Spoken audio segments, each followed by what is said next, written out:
Hello friends, welcome to the class. നമ്മൾ നോക്കാൻ പോകുന്നത് യൂണിറ്റ് 4 Rhythms of Life. അതിന്റെ നെക്സ്റ്റ് പോം ആണ് Somebody's Mother. We love our parents very much, don't we? Is it not our duty to love all mothers? Here is a poem which tells us about a boy's kindness and care for an old woman. Read on. നമുക്കെല്ലാവർക്കും നമ്മുടെ പേരൻസിനെ ഇഷ്ടമാണല്ലേ, പക്ഷേ അതുപോലെ തന്നെ എല്ലാ അമ്മമാരെയും സ്നേഹിക്കേണ്ടത് നമ്മളുടെ duty അല്ലേ എന്നാണ് ചോദിക്കുന്നത്. ഇവിടെ ഒരു പോം കൊടുത്തിട്ടുണ്ട്, ഒരു കുട്ടിയെ പറ്റി, അവൻ്റെ നല്ല കൈൻഡ്നെസ്സിനെ പറ്റിയും ഒരു ഓൾഡ് വുമണെ പറ്റിയും ഒരു പ്രായമായ സ്ത്രീയെക്കുറിച്ചും നമുക്ക് വായിച്ചു നോക്കാം. Somebody's mother. The woman was old and ragged and grey and bent with the chill of the winter's day. The street was wet with the recent snow and the woman's feet were aged and slow. She stood at the crossing and waited long, alone, uncared for amid the throng of human beings who passed her by, nor heeded the glance of her anxious eye. Down the street with laughter and shout, glad in the freedom of school let out, came the boys like a flock of sheep, hailing the snow pile white and deep. Past the woman so old and grey, hastened the children on their way, nor offered a helping hand to her, so meek, so timid, afraid to stir. എന്താണ് പറയുന്നത്? ഒരു വയസ്സായ ഒരു അമ്മൂമ്മയെ പറ്റിയാണല്ലേ പറയുന്നത്. Woman was old, ഒരു പ്രായമായ സ്ത്രീയായിരുന്നു. അതുപോലെ തന്നെ റാഗ്ഡ്, അവരുടെ വസ്ത്രം കണ്ടാൽ അറിയാം അവിടെ ഇവിടെയൊക്കെ കീറിയ പോലെയുണ്ട്. ആൻഡ് ഗ്രേ എന്ന് പറഞ്ഞാൽ എന്താ, മുടിയൊക്കെ വെളുത്തിരിക്കുന്നു അല്ലേ. And bent with chill of winter's day, ഒരു തണുപ്പുള്ള ദിവസമായിരുന്നു. അതുകൊണ്ട് തന്നെ ഒന്ന് ബെൻഡ് ചെയ്തിട്ടാണ് നടക്കുന്നത്, കുനിഞ്ഞിട്ടാണ് നടക്കുന്നത്. The street was wet with recent snow and the woman's feet were aged and slow. അമ്മൂമ്മ ഓൾറെഡി പ്രായമായതാണ്. ഇങ്ങനെയുള്ള നനവുള്ളത് കാരണം അവരൊന്നുകൂടി സ്ലോ ആയിട്ടാണ് നടക്കുന്നത്. She stood at the crossing and waited long, alone, uncared for amid the throng. അവർ ആ റോഡ് ക്രോസ് ചെയ്യാൻ വേണ്ടി കുറേ നേരമായി വെയിറ്റ് ചെയ്യുന്നു അല്ലേ. അൺകെയർഡ് ഫോർ, അതിൽ കൂടെ പാസ് ചെയ്യുന്ന ഒരാൾ പോലും അവരെ ശ്രദ്ധിക്കുന്നില്ല. അമിഡ് ദ ത്രോങ് എന്ന് പറഞ്ഞാൽ എന്താ, ആ ആൾക്കൂട്ടത്തിൻ്റെ ഇടയിൽ. അമിഡ് എന്ന് പറഞ്ഞാൽ ഇടയിൽ, ത്രോങ് എന്ന് പറഞ്ഞാൽ ആൾക്കൂട്ടം. Of human beings who pass her by, nor heeded the glance of her anxious eye. കുറേ ആൾക്കാർ അങ്ങനെ പാസ് ചെയ്ത് പോകുന്നുണ്ട്, പക്ഷെ അവർ ആ അമ്മൂമ്മയുടെ കണ്ണുകളെ അല്ലെങ്കിൽ ആ മുഖത്തേക്കൊന്നും നോക്കുന്ന പോലുമില്ല. Down the street with laughter and shout, glad in the freedom of school let out, came the boys like a flock of sheep, hailing the snow pile white and deep. അപ്പോഴാണ് ആ സ്ട്രീറ്റിലൂടെ ആര് വന്നത്? വളരെ ബഹളമുണ്ടാക്കിക്കൊണ്ട് ചിരിച്ചുകൊണ്ട് കുറേ കുട്ടികൾ വരുന്നുണ്ട്. എന്താണ്, സ്കൂൾ വിട്ട് അവരൊക്കെ വീട്ടിലേക്ക് തിരിച്ചു പോവുകയാണ്. Like A flock of sheep എന്ന് പറഞ്ഞാൽ എന്താ, ആട്ടിൻകൂട്ടം ഒരുമിച്ച് പോകുന്നത് പോലെ കുറേ കുട്ടികൾ അങ്ങനെ ഒരുമിച്ച് പോകുന്നുണ്ട്. അവർ ആ സ്നോവിൻ്റെ ഇടയിൽ കൂടെ അല്ലെങ്കിൽ സ്നോവിനെയൊക്കെ മഞ്ഞിനെയൊക്കെ വകഞ്ഞ് മാറ്റിക്കൊണ്ട് അവർ പോവുകയാണ്. Past the woman so old and grey, hastened the children on their way, nor offered a helping hand to her, so meek, so timid, afraid to stir. അവരൊക്കെ ആ ഓൾഡ് വുമൺ, ആ പ്രായമായ സ്ത്രീയെ കടന്നു പോകുന്നുണ്ട്, പക്ഷേ അവരൊക്കെ ഭയങ്കര തിരക്കിലാണ്. ഹേസ്റ്റഡ് എന്ന് പറഞ്ഞാൽ എന്താ, ഭയങ്കര തിരക്കിൽ അങ്ങനെ പോയിക്കൊണ്ടിരിക്കുകയാണ്. അവരാരും ഒരു ഹെൽപ്പിംഗ് ഹാൻഡ്, ഒരു സഹായ ഹസ്തം പോലും ആ പ്രായമായ സ്ത്രീക്ക് ഓഫർ ചെയ്യുന്നില്ല. So meek, so timid, afraid to stir. Meek എന്ന് പറഞ്ഞാൽ എന്താ, ശാന്ത സ്വഭാവമുള്ള അല്ലേ. അമ്മൂമ്മ ഒരു സ്ഥലത്ത് ഒതുങ്ങിക്കൂടി നിൽക്കുകയാണ്. ടിമിഡ് എന്ന് പറഞ്ഞാൽ ലജ്ജാലു ആയതെന്ന് പറയാം. അഫ്രെയ്ഡ് ടു സ്റ്റിർ, സ്റ്റിർ ഇവിടെ ഉദ്ദേശിക്കുന്നത് എന്താ, അഫ്രെയ്ഡ് ടു മൂവ്, ആ നിൽക്കുന്ന സ്ഥലത്ത് നിന്ന് ഒന്ന് മാറാൻ പോലും പേടിയായി നിൽക്കുന്ന ഒരു സ്ത്രീയായിരുന്നു അവർ. ഓക്കെ, നെക്സ്റ്റ് വായിച്ചു നോക്കാം. Less the carriage wheels or the horses feet should crowd Har down in the slippery street. അവർക്ക് എന്തായിരുന്നു പേടി, ആ വരുന്ന ഏതെങ്കിലും വണ്ടിയുടെ വീൽസോ ചക്രങ്ങളോ അല്ലെങ്കിൽ ഏതെങ്കിലും ഹോഴ്സ്, കുതിരകളുടെ കാലുകളോ അവരെ അവിടെ ചവിട്ടി അരയ്ക്കും. ക്രൗഡ് ഹർ ഡൗൺ എന്ന് പറഞ്ഞാൽ എന്താ, ആ നിലത്ത്, ആ റോഡിൽ അവരെ ചവിട്ടി അരയ്ക്കുമെന്ന് അവർക്ക് പേടിയുണ്ടായിരുന്നു. At last came one of the merry troop, the gayest lad of all the group. അവസാനം ഒരു ഭയങ്കര സന്തോഷമായ വേറൊരു ട്രൂപ്പ് അല്ലെങ്കിൽ വേറൊരു കൂട്ടം കുട്ടികൾ വരുന്നുണ്ടായിരുന്നു. The gayest lad of all the group, അതിലെ ഏറ്റവും സന്തോഷവാനായ, ഗേയസ്റ്റ് ലാഡ് എന്ന് പറഞ്ഞാൽ ആ ആൺകുട്ടി, അവനെയാണ് ഉദ്ദേശിക്കുന്നത്. അതിലെ ഏറ്റവും സന്തോഷവാനായ ഒരു ആൺകുട്ടി അതിലുണ്ടായിരുന്നു. He paused beside her and whispered low, I will help you across if you wish to go. അവൻ പോസ് ചെയ്തെന്ന് പറഞ്ഞാൽ എന്താ, ആ അമ്മൂമ്മയുടെ അടുത്ത് നിന്നു, എന്നിട്ട് എന്ത് പറഞ്ഞു, ആൻഡ് വിസ്പേർഡ് ലോ, മെല്ലെ പതുക്കെ സ്വകാര്യം പറയുക, അല്ലെങ്കിൽ മെല്ലെ പറയാന്ന് പറയില്ലേ, അതിനെയാണ് വിസ്പറിംഗ് എന്ന് പറയുക. I will help you across if you wish to go, ഞാൻ നിങ്ങളെ അങ്ങോട്ട് അപ്പുറത്തേക്ക് കടക്കാൻ സഹായിക്കാം, നിങ്ങൾക്ക് അങ്ങോട്ട് കടക്കണമെങ്കിൽ, വിഷ് ചെയ്യുന്നുണ്ടെങ്കിൽ എന്ന് പറഞ്ഞു.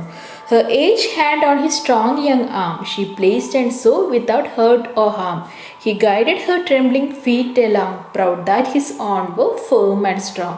അവരെന്ത് ചെയ്തു, ആ അമ്മൂമ്മയുടെ കൈകൾ അവൻ്റെ കയ്യിൽ വെച്ചിട്ട് എന്താ ചെയ്തത്, അവർ റോഡ് അപ്പുറത്തേക്ക് കടത്താൻ സഹായിച്ചു. ആ അമ്മയ്ക്ക് ഒരു പോറലോ ഒന്നും ഏൽക്കാതെ, ഒരു ഹാനിയും ഏൽക്കാതെ അപ്പുറത്തേക്ക് കടത്തി. He guided her trembling feet along, proud that his own were firm and strong. എന്താണ്, ആ അമ്മയുടെ കാലുകളൊക്കെ വിറയ്ക്കുന്നുണ്ടായിരുന്നു അല്ലേ, പ്രായമായിട്ടുണ്ടായിരുന്നു, വീക്കായിരുന്നു. പക്ഷെ ആ അമ്മയെ അവൻ അപ്പുറത്തേക്ക് കടക്കാൻ സഹായിച്ചു. അവൻ എന്തിൽ പ്രൗഡ് തോന്നി, അവൻ എന്തിൽ അഭിമാനം തോന്നി, അവൻ്റെ കൈകൾ അല്ലെങ്കിൽ അവൻ്റെ കാലുകൾ സ്ട്രോങ് ആണ്, ശക്തിയുണ്ട് അതിനൊക്കെ എന്നുള്ളതിൽ അവന് അഭിമാനം തോന്നി. Then back again to his friends he went, his young heart happy and well content. പിന്നെ എന്താണ്, അവൻ വേഗം തിരിച്ച് അവൻ്റെ കൂട്ടുകാരുടെ അടുത്തേക്ക് തന്നെ പോയി. പക്ഷേ അവൻ്റെ ഹാർട്ട് എങ്ങനെയായിരുന്നു, അവൻ്റെ ഹൃദയം വളരെയധികം സന്തോഷത്താൽ നിറഞ്ഞു നിൽക്കുകയായിരുന്നു. പിന്നെ അവൻ എന്താ പറഞ്ഞതെന്ന് നമുക്ക് നോക്കാം. She somebody's mother, boys you know, for all she's old and poor and slow, and I hope some fellow will lend a hand to help my mother, you understand. എന്താണ് പറയുന്നത്, ആ ഒരു അമ്മയും ആരുടെയൊക്കെയോ അമ്മയാണല്ലേ, ആ ഒരു സ്ത്രീയും ആരുടെയൊക്കെയോ അമ്മയാണ്. അവർ ഇപ്പോൾ പ്രായമായിട്ടുണ്ട്, ഒരു പാവമാണ്, വളരെ സ്ലോ ആയിട്ടാണ് നടക്കുന്നത്. And I hope some fellow, അല്ലെങ്കിൽ എനിക്ക് ഉറപ്പുണ്ട് ഒരു ദിവസം, എന്തെങ്കിലും ഒരു ദിവസം എൻ്റെ അമ്മയ്ക്കും ഇങ്ങനെ പ്രായമാകുമ്പോൾ ഏതെങ്കിലും ഒരു കുട്ടി വന്ന് എൻ്റെ അമ്മയും ഇങ്ങനെ റോഡ് മുറിച്ച് കിടക്കാൻ അല്ലെങ്കിൽ ഒരു സഹായം അവർക്ക് കൊടുക്കുമെന്ന് എനിക്ക് ഉറപ്പുണ്ടെന്ന് ഈ കുട്ടി പറയാണ്. If ever so poor and old and grey when her own dear boy is far away. അമ്മയ്ക്കും ഇതുപോലെ പ്രായമാവുമല്ലേ, അമ്മയുടെ മുടിയും ഇതുപോലെയൊക്കെ നരയ്ക്കും. അപ്പോൾ അവരുടെ സ്വന്തം മകൻ ചിലപ്പോൾ അവരുടെ അടുത്ത് ആ സമയത്ത് ഇല്ലെങ്കിൽ ഏതെങ്കിലും ഒരു കുട്ടി എന്തായാലും അവരെ ഹെൽപ്പ് ചെയ്യുമെന്ന് പറയാണ്. And somebody's mother bowed low her head in her home that night, and the prayer she said was, God be kind to the noble boy who is somebody's son and pride and joy. ആ ഒരു സമയത്ത് അല്ലെങ്കിൽ അന്ന് രാത്രി ആ അമ്മ അവരുടെ പ്രാർത്ഥനയിൽ ആ കുട്ടിയെ ഓർക്കുകയാണ്, നീ ആ കുട്ടിയോട് കൈണ്ടായിരിക്കണം, അല്ലെങ്കിൽ ആ കുട്ടിയെ നല്ലതുപോലെ നോക്കണം, അവൻ ആരുടെയോ മകനാണ്, ആരുടെയൊക്കെ സന്തോഷവുമാണ് എന്ന് ആ അമ്മ സ്വന്തം പ്രേയേഴ്സിൽ ആ കുട്ടിയെ ഓർത്ത് ഈശ്വരൻ്റെ അടുത്ത് പറയാണ്. ഓക്കെ, അപ്പോൾ ഇതാണ് ഈ ലെസൺ വരുന്നത്. എഴുതിയിരിക്കുന്നത് മേരി ഡോ ബ്രൈൻ ആണ്. നെക്സ്റ്റ് നമുക്കിതിൻ്റെ മീനിങ്സ് നോക്കാം. റാഗഡ് എന്ന് പറഞ്ഞാൽ എന്താ, ടോൺ അല്ലെങ്കിൽ കീറിയ. ചിൽ എന്ന് പറഞ്ഞാൽ തണുപ്പ്. എമിഡ് എന്ന് പറഞ്ഞാൽ എന്താ, എമങ് ഇടയിൽ. ത്രോങ് എന്ന് പറഞ്ഞാൽ ആൾക്കൂട്ടം എന്നാണ്. ഹീഡ് എന്ന് പറഞ്ഞാൽ ശ്രദ്ധിക്കുക, ഗ്ലാൻസ് നോട്ടം. ഹെയിലിംഗ് ദ സ്നോ മഞ്ഞിനെ വരവേറ്റ്. ഹെയിൽ സ്റ്റോൺ ആലിപ്പഴം. ഹേസ്റ്റൺ തിരക്കിട്ട്. മീക്ക് ശാന്ത സ്വഭാവമുള്ള. ടിമിഡ് എന്ന് പറഞ്ഞാൽ എന്താ, ഷൈ അല്ലെങ്കിൽ ലജ്ജാലുവായ. സ്റ്റിർ ചലിപ്പിക്കുക. ലെസ്റ്റ് എന്ന് പറഞ്ഞാൽ ഭയം. ഗേയസ്റ്റ് എന്ന് പറഞ്ഞാൽ എന്താ, ഗേ എന്ന് പറഞ്ഞാൽ ഹാപ്പി എന്നാണ്. ഗേയസ്റ്റ് എന്ന് പറഞ്ഞാൽ ഹാപ്പിയസ്റ്റ് എന്നാണ് അർത്ഥം. ക്രൗഡ് ഡൗൺ എന്ന് പറഞ്ഞാൽ എന്താ, ചവിട്ടി അരയ്ക്കുക അല്ലേ, ആ ഹോസ് ക്രൗഡ് ഡൗൺ ചെയ്യുമെന്ന് പറയുന്നുണ്ട്. ട്രിമ്പിൾ എന്ന് പറഞ്ഞാൽ വിറയ്ക്കുക. ബോ എന്ന് പറഞ്ഞാൽ കുനിക്കുക. കണ്ടന്റ് സംതൃപ്തിയുള്ള. നെക്സ്റ്റ് നമ്മൾ നോക്കാൻ പോകുന്നത് ക്വസ്റ്റ്യൻ ആൻസേഴ്സ് ആണ്. What was the woman's condition? Pick out the words in support of your answer. ആയിരുന്നു ആ അമ്മയുടെ അപ്പോഴത്തെ കണ്ടീഷൻ. അതിനെ സപ്പോർട്ട് ചെയ്യുന്ന വേർഡ്സ് നിങ്ങളുടെ ലെസണിന്ന് എടുത്തെഴുതാൻ പറയുന്നുണ്ട്. Woman was too old, weak and poor. ആ സ്ത്രീ വളരെയധികം പ്രായമേറിയിട്ടുണ്ടായിരുന്നു, അതുപോലെ തന്നെ വീക്കായിരുന്നു അല്ലേ, ക്ഷീണിതയായിരുന്നു, പുവറായിരുന്നു. അതിനെ സപ്പോർട്ട് ചെയ്യുന്ന ലൈൻസ് ഏതാണ്? The woman was old and ragged and grey and bent with the chill of the winter's day. Okay, second question, what did she want to do, why did she find it difficult, അവർ എന്താണ് ചെയ്യാൻ ആഗ്രഹിച്ചത്, അതിനെ എന്തുകൊണ്ടാണ് അവർക്ക് ബുദ്ധിമുട്ട് തോന്നിയത്. She wanted to cross the road but it was difficult as the road was wet with snow. Her feet were aged and slow, nobody lent her A helping hand. എന്താണ്, അവർക്ക് ആ റോഡ് മുറിച്ച് കടക്കാനാണ് ആഗ്രഹിച്ചിരുന്നത്, പക്ഷേ ആ റോഡ് മഞ്ഞ് വീണത് കാരണം നനഞ്ഞിരിക്കുകയായിരുന്നു. അവരുടെ കാലുകൾ ഏജ്ഡ് ആയത് കാരണം, പ്രായമേറിയ കാരണം തന്നെ സ്ലോ ആയിരുന്നു, വളരെ പതുക്കെയാണ് നടന്നിരുന്നത്. ഒരാൾ പോലും അവർക്കൊരു ഹെൽപ്പിംഗ് ഹാൻഡ്, സഹായഹസ്തവും നീട്ടിയില്ല. How did the passers by behave, why were the boys merry. എങ്ങനെയാണ് ആ കടന്നു പോരുന്നവരൊക്കെ ബിഹേവ് ചെയ്തിരുന്നത്, എന്തുകൊണ്ടാണ് കുട്ടികളൊക്കെ സന്തോഷവാന്മാരായിരുന്നത്. The passers-by didn't even care about the old woman or help her. The boys were merry as their school hours were over and were free to go home. ആ കടന്നു പോകുന്നവരൊക്കെ ആ അമ്മയെ ഒന്ന് നോക്കുകയോ അവരെ പറ്റി ഒന്ന് കെയർ ചെയ്യുകയോ ചെയ്തിരുന്നില്ല. കുട്ടികളൊക്കെ സന്തോഷവാന്മാരായിരുന്നു. കാരണം എന്താണ്, സ്കൂളിൻ്റെ സമയമൊക്കെ കഴിഞ്ഞു, അവരൊക്കെ തിരിച്ച് അവരുടെ വീട്ടിലേക്ക് പോവുകയായിരുന്നു. Fourth question, why was the old woman afraid to cross the street. എന്തുകൊണ്ടാണ് ആ വയസ്സായ ആ സ്ത്രീക്ക് പേടിയായിരുന്നത് സ്ട്രീറ്റ് ക്രോസ് ചെയ്യാൻ, റോഡ് മുറിച്ച് കടക്കാൻ. The old woman feared that the wheels of the carriages or the horses feet would crowd her down in the slippery street. ആ ഒരു നനവുള്ള ആ റോട്ടിൽ ഏതെങ്കിലും ഒരു വണ്ടിയുടെ ചക്രമോ അല്ലെങ്കിൽ ഏതെങ്കിലും കുതിരകളുടെ കാലോ അവരെ അവിടെ ആ റോട്ടിൽ ചവിട്ടി അരയ്ക്കുമെന്ന് അവർക്ക് പേടിയുണ്ടായിരുന്നു. അതുകൊണ്ടാണ് അവർ റോഡ് മുറിച്ച് കടക്കാതെ അവിടെ തന്നെ പേടിച്ച് നിന്നത്. Fifth question, what did the boy do to help her. ആ കുട്ടി ആ അമ്മയെ സഹായിക്കാൻ എന്താണ് ചെയ്തത്. The boy help her to cross the road without any hurt or harm. She held the boy's strong arm and he guided her to the other side of the road. ആ കുട്ടി ആ അമ്മയെ എങ്ങനെയാണ് സഹായിച്ചത്, ആ റോഡ് മുറിച്ച് കടക്കാൻ സഹായിച്ചു. ആ യങ്ങും സ്ട്രോങ്ങുമായ ആ കരുത്തിട്ട കൈകൾ പിടിക്കുകയും ആ കൈകൾ പിടിച്ച് റോഡിൻ്റെ അപ്പുറത്തെ സൈഡിലേക്ക് ഒരു ഹാനിയോ ഒരു ഹാമോ ഇല്ലാതെ അപ്പുറത്തെ സൈഡിലേക്ക് എത്തുകയും ചെയ്തു. What was the boy proud of, why. എന്താണ് ആ കുട്ടിക്ക് ഇത്ര അഭിമാനം തോന്നിയത്, എന്തുകൊണ്ട്. The boy was proud of his strong feet. With the help of it, he could help the old woman cross the road without any hurt or harm. അവൻ്റെ ബലമേറിയ കാലുകളിൽ വളരെയധികം അഭിമാനം തോന്നി. ആ കാലുകൾ ഉള്ളത് കാരണമാണ് എന്ത് ചെയ്യാൻ പറ്റിയത്, അവൻ ആ റോഡ് മുറിച്ച് കടക്കാൻ ആ അമ്മയെ സഹായിക്കാൻ പറ്റിയത്. How did he explain his deed. അവൻ്റെ ചെയ്തിയെ എങ്ങനെയാണ് എക്സ്പ്ലെയിൻ ചെയ്തത്. Sure that some days someone will come to help his old and weak mother when he won't be near her, just like he helped the old woman. എന്ന് ഉറപ്പുണ്ടായിരുന്നു, ഏതെങ്കിലും ഒരു സമയത്ത് അവൻ്റെ അമ്മയുടെ കൂടെ ഇല്ലാതിരിക്കുന്ന സമയത്ത് ഏതെങ്കിലും ഒരു കുട്ടി ഇതേപോലെ ഹെൽപ്പ് ചെയ്യാൻ മുന്നോട്ട് വരുമെന്ന് അവന് ഉറപ്പുണ്ടായിരുന്നു. What did the old woman pray that night. ആ പ്രായമായ സ്ത്രീ അന്ന് രാത്രി എന്താണ് പ്രേ ചെയ്തത്. The old woman prayed God to be kind to the noble boy who help her cross the road. തന്നെ സഹായിച്ച ആ കുട്ടിക്ക് നല്ലത് വരുത്തണേ എന്നാണ് ആ അമ്മ അന്ന് തൊഴുത് പ്രാർത്ഥിച്ചത്. നെക്സ്റ്റ് നമ്മൾ നോക്കുന്നത് ആക്ടിവിറ്റീസ് ആണ്. Read the poem once again and answer the following questions. ഇവിടെ കുറച്ച് ക്വസ്റ്റ്യൻസ് കൊടുത്തിട്ടുണ്ട്, അത് ആൻസർ ചെയ്യാൻ നിങ്ങളോട് ആ പോം ഒന്നും കൂടി വായിച്ചു നോക്കാൻ പറയുന്നുണ്ട്. Identify from the poem the lines or expression that suggest the following. ഇവിടെ കുറച്ച് ലൈൻസ് കൊടുത്തിട്ടുണ്ട്. ഈ ലൈൻസ് നിങ്ങളുടെ ആ പോമിലുള്ള ലൈൻസിൽ ഏതിനെയാണ് മാച്ച് ചെയ്യുന്നത് അത് കണ്ടുപിടിക്കാനാണ് പറയുന്നത്. The woman was very weak. ഏതാണ് ആ lines. The woman was old and ragged and grey and bent with the chill of winter's day. Next ഏതാണ്. The attitude of the people. എങ്ങനെയായിരുന്നു അവിടെയുള്ള ഒരു attitude. Of human beings who pass her by no heeded the glance of her anxious eye. അവരെ ഒന്ന് നോക്കുക പോലും ചെയ്തിരുന്നില്ല, അതായിരുന്നു അവരുടെ attitude. Third one, the boy as a contrast to other boys. മറ്റുള്ളവരിൽ നിന്നൊക്കെ വ്യത്യസ്തമായ ഒരു ആൺകുട്ടി എന്ന് പറയുന്ന ഏത് ലൈൻസ് ആണ്.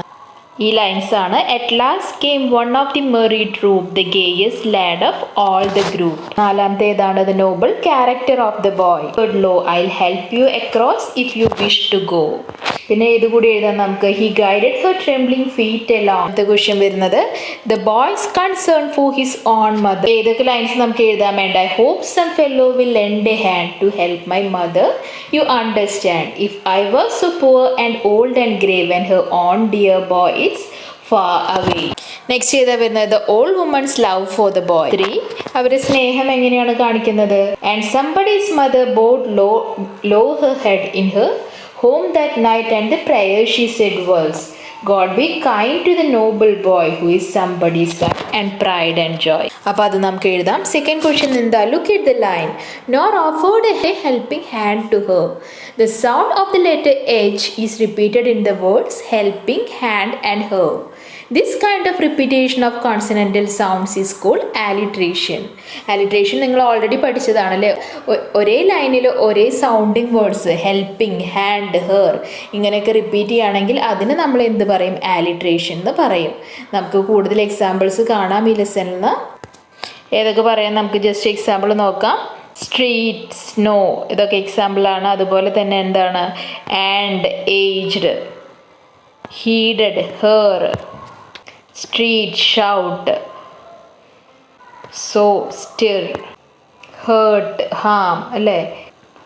heart, harm, heart, happy, hope, hand ഇതൊക്കെ നിങ്ങൾക്ക് എഴുതാം. നെക്സ്റ്റ് പറയുന്നത് എന്താ? Look at the last words in the line 1 and 2. They sound alike. They are rhyming words. The woman was old and ragged and grey and bent with the chill of winter's day. Grey day. അതാണ് rhyming words അല്ലേ? Let's find out the other rhyming pairs of words in the poem. Here is a list of rhyming words. താഴെ ഒരു list കൊടുത്തിട്ടുണ്ട്. അതുപോലെ തന്നെ നിങ്ങളോട് lesson എന്നുള്ള rhyming words എഴുതാനാണ് പറയുന്നത്. ഏതൊക്കെയാണ്? ഒരുവിധം ലാസ്റ്റ് വരുന്നതൊക്കെ റൈമിംഗ് വേർഡ്സ് ആണ്. Snow, slow, long, throng, by, shout, out, sheep, deep, grey, way, her, stir, feet, street, troop, group, low, go, arm, harm, along, strong, when, content, no, slow, hand, understand, grey, away, head, set. പിന്നെ ഇതാണ് boy, Joy. അപ്പോൾ ഇതൊക്കെ എന്താണ്? ഇതൊക്കെ group ചെയ്താൽ നിങ്ങൾക്ക് rhyming words ആണ്. അപ്പോൾ ഓരോ ലൈൻ്റെയും ലാസ്റ്റ് വരുന്ന 2 വേർഡ്സ് എന്ത് തന്നെയാണ്? റൈമിംഗ് വേർഡ്സ് തന്നെയാണ് വരുന്നത്. Okay, write a few lines of your own using some of these words or other rhyming words of your choice. എന്തെങ്കിലും 2 ലൈൻസ് നിങ്ങളോട് എഴുതാൻ പറയുന്നുണ്ട്. എക്സാമ്പിൾ കൊടുത്തിട്ടുണ്ട്. 4 days I keep a true wish that I should learn to catch fish. Wish, fish അത് rhyming words ആണ്. The children like the ocean shore. We want to leave but they want more. കുട്ടികൾക്കൊക്കെ ഈ ocean shore അല്ലെ, കടലിൻ്റെ തീരത്തൊക്കെ കളിക്കുന്നത് ഇഷ്ടമാണ്. ഞങ്ങൾക്ക് പോകണമെന്നുണ്ട്, പക്ഷെ അവർക്ക് വീണ്ടും വീണ്ടും കളിക്കണം എന്നാണ്. നിങ്ങൾക്ക് എടുക്കാം. പിന്നെ എന്താ പറഞ്ഞിട്ടുള്ളത്? 4th one, using the couplets you have created write a poem on any of topic of your choice. നിങ്ങൾക്ക് ഇഷ്ടപ്പെട്ട ഒരു ടോപ്പിക്കിൽ ഒരു പോം എഴുതാൻ പറയുന്നുണ്ട്. അപ്പോൾ നിങ്ങൾ ഇതിന് തൊട്ട് മുമ്പ് എഴുതിയ ലൈൻസ് ഉണ്ടല്ലോ, ആ റൈമിംഗ് വേർഡ്സ് ഉൾപ്പെടുത്തിയിട്ട് ഒരു പോം പോലെ ആക്കുന്നതിനാണ് കപ്ലെറ്റ് എന്ന് പറയാം. അപ്പം നമുക്ക് എങ്ങനെ എഴുതാം? The children like the ocean show. We want to leave but they want more. They keep playing on the show and keep saying they want more. They like to chase the butterfly but it flew into the sky അല്ലേ? അപ്പോൾ അങ്ങനെ ഓരോ 2 lines നോക്കിക്കഴിഞ്ഞാൽ അതൊക്കെ rhyming ആണ്. അങ്ങനെ ഒരുമിച്ച് വരുന്നതിനെയാണ് നമ്മൾ എന്ത് പറയുക? കപ്ലെറ്റ് എന്ന് പറയാം. റീഡ് ആൻ അക്രോസ്റ്റിക് പോം എബൌട്ട് മദർ. അമ്മയെക്കുറിച്ചൊരു പോം എഴുതിയിട്ടുണ്ട്. ഇതിൻ്റെ സ്പെഷ്യാലിറ്റി എന്താ? ഓരോ ലൈൻ്റെയും ആദ്യത്തെ വേർഡ്സ് ചേർത്ത് വെച്ചാൽ അത് മദർ എന്ന് വായിക്കും അല്ലേ? MOTHER. അപ്പോൾ അങ്ങനെയുള്ള പോമിനെയാണ് അക്രോസ്റ്റിക് പോം എന്ന് പറയാം. ഇവിടെ ഒരു എക്സാമ്പിൾ കൊടുത്തിട്ടുണ്ട്. പിന്നെ എന്താ പറയുന്നത്? Acrostic poem is one in which the initial letter of each line spells out a word or a phrase. ഇപ്പോൾ ഈ കാണിച്ചിട്ടുള്ള പോലെ അതിൻ്റെ ഇനീഷ്യൽ ലെറ്റേഴ്സ് കൂട്ടിച്ചേർത്ത് കഴിഞ്ഞാൽ നമ്മൾക്ക് ആ പോം എന്തിനെയാണ് മീൻ ചെയ്യുന്നതെന്ന് നമുക്ക് മനസ്സിലാവും. കാൺ യു റൈറ്റ് എ സിമിലർ പോം അബൌട്ട് യുവർ മദർ അറ്റംപ്റ്റ് 1. നിങ്ങൾക്കും ഇങ്ങനെ ഒരു പോം എഴുതാൻ പറ്റുമോ അമ്മയെ പറ്റി? അറ്റംപ്റ്റ് ചെയ്യാനാണ് പറയുന്നത്. ഇത് എഴുതാൻ നമുക്ക്. Magical, outstanding beauty, tremendous teacher, helpful, extraordinary, reliable and rich with love. എടുക്കാം marvellously, all flowing with love and touching the heart of every one she reach. ഓരോന്നിൻ്റെയും ഫസ്റ്റ് വേർഡ് എടുത്തു കഴിഞ്ഞാൽ എന്താണ്? ഫസ്റ്റ് ആൽഫബറ്റ് എടുത്തു കഴിഞ്ഞാൽ mother എന്നാണ് പറയുക. Okay, ഇത്രയാണ് ഈ ലെസണിൽ. ഈ ലെസൺ വരുന്നത് ക്വസ്റ്റ്യൻ ആൻസേഴ്സും ആക്ടിവിറ്റീസും മീനിങ്സും എല്ലാതും ഞാൻ കവർ ചെയ്തിട്ടുണ്ട്. ക്ലാസ് മനസ്സിലായി എന്ന് വിശ്വസിക്കുന്നു. ഇഷ്ടപ്പെട്ട ലൈക്ക് ചെയ്യൂ, സബ്സ്ക്രൈബ് ചെയ്യൂ, ഫ്രണ്ട്സിനും കൂടി ഒന്ന് ഷെയർ ചെയ്ത് കൊടുക്കൂ. താങ്ക്